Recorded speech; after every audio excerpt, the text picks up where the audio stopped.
Jen Piacenti back with another DFS 2-minute drill. Spin-up play for this weekend is Josh Allen. Now, it's the highest implied points total on the slate, and Kansas City has allowed the most DFS points to opposing quarterbacks across the last 4.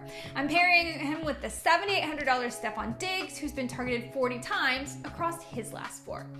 Matt Stafford remains disrespected at only $7,400. The man has a 67.2% completion percentage this year, and that's better than Josh Allen and Patrick Mahomes.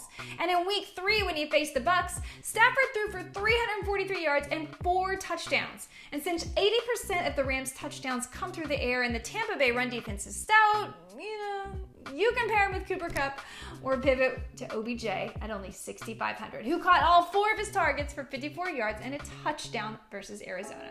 And finally, my contrarian GPP play is Ryan Tannehill. The Bengals have surrendered the second most DFS points to opposing quarterbacks across the past 4 contests, and his completion rate tied with Matt Stafford, and his 7 rushing touchdowns second only to Jalen Hurts. Pair him with A.J. Brown because the Bengals have allowed 57 catches to opposing wide receivers across the past 4, second only to Kansas City.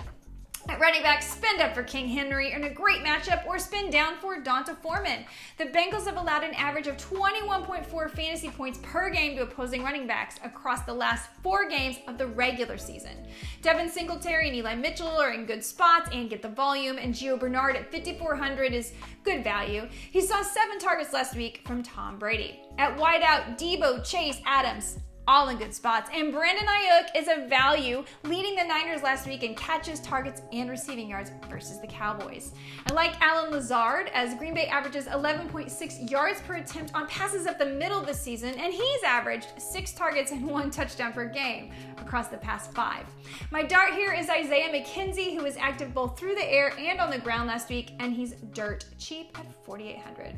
At tight end, roll with Gronk or get weird and pivot to Cameron Brate or Josiah DeGuara. The Niners have allowed 19 catches, 2 touchdowns, and an 82.6% catch rate to tight ends across the last 4.